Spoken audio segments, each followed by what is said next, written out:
பக்தி பசி நேயர்களுக்கு பணிவான வணக்கங்கள். தொடர்ந்து சிவ ஆலயங்களை பார்த்தபடி வருகின்றோம். அந்த வகையில் இன்று நாம் பார்க்கவிருக்கும் ஆலயம் தரிசிக்க முக்தியளிக்கின்ற திருத்தலமாகும். மனிதரின் உடம்பும் கோவில் என்பதை விளக்கும் வகையில் சிதம்பரம் நடராஜர் ஆலயம் அமைந்திருக்கின்றது.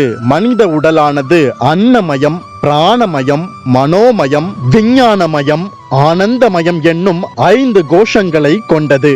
அதற்கு ஈடாக சிதம்பரம் நடராஜர் கோவிலில் 5 திருச்சுற்றுகள் என்னும் பிரகாரங்கள் உள்ளன.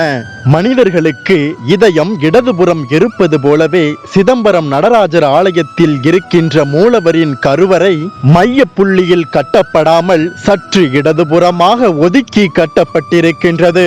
மனிதன் ஒரு நாளைக்கு 21,600 முறை மூச்சு விடுகின்றான். அதுபோலவே இந்த கோவிலின் கருவறையின் மேலே வேயப்பட்டிருக்கின்ற ஓடுகளும் 21,600 ஆகும். மனிதர்களுக்கு 72,000 நாடிகள் ஓடுகின்றன. அதுபோலவே அந்த கூரையில் அடிக்கப்பட்டிருக்கின்ற ஆணிகளின் எண்ணிக்கை 72,000. அப்படி என்றால் அந்த நடராஜமூர்த்தி ஆடும் ஆட்டம்தான் நம் இதயம் துடிக்கும் போது அசைகின்ற அசைவா?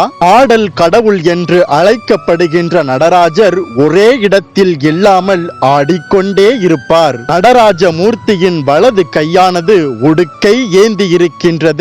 இந்த உலகம் ஒளியில் இருந்து பிறந்தது என்பதை இது உணர்த்துகிறது. நெருப்பை ஏந்தி இருக்கின்ற இடது கை என்னால் யாரையும் அழிக்க இயலும் என்ற எச்சரிக்கையை கொடுக்கிறது. அபய முத்திரையை தாங்கிய வலதுபுற கீழ்கை பயப்படாதே, உனக்காக நான் இருக்கின்றேன் என்ற நம்பிக்கையை கொடுக்கிறது. காலை காட்டும் இடதுபுற கீழ்கை தன்னிடம் அடைக்கலம் புகுவோருக்கும் தன்னை வணங்கும் பக்தர்களுக்கும் இவ்விடம் இருக்கின்றது என்பதை உணர்த்தும் வண்ணம் இருக்கின்றது. இந்த நடனத்தில் ஆக்கல், காத்தல், அழித்தல் என்ற அணுவின் இயற்பியல் விதியின் அனைத்து செயல்களோடும் ஒருங்கிணைந்து இருக்கின்றது. அந்த வகையில் சிதம்பரத்தில் வீற்றிருக்கின்ற நடராஜமூர்த்தியினை தரிசனம் செய்ய அவர் பாதத்திலேயே நமக்கு இடம் கிடைத்து விடுகிறது. அந்த நடராஜமூர்த்தி நம்மை ஆட்கொண்டு மோட்சத்திற்கு பிறகு பிறவாத நிலையினை தவறாமல் தருவதால் தான் அவரை தரிசித்த பக்தர்களுக்கெல்லாம் முக்தி தருகின்ற ஸ்தலமாக சிதம்பரம் நடராஜர் ஆலயம் விளங்குகின்றது.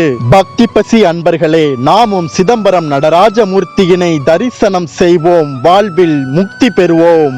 ஓம் நலம் யாவும் நல்கும் நடராஜமூர்த்தியே நமக. இந்த பதிவு பிடிச்சிருந்தால் லைக் பண்ணுங்க, சிவபக்தர்களோடு ஷேர் பண்ணுங்க. தொடர்ந்து பல ஆன்மீக தகவல்களை தெரிந்து கொள்ள நம்ம பக்தி பசி சேனலை சப்ஸ்கிரைப் பண்ணுங்க. மீண்டும் ஒரு சிறந்த பக்தி தொகுப்போடு உங்களை சந்திக்க வரும் வரை காத்திருங்க. பக்தி பசியோடு. வணக்கம்.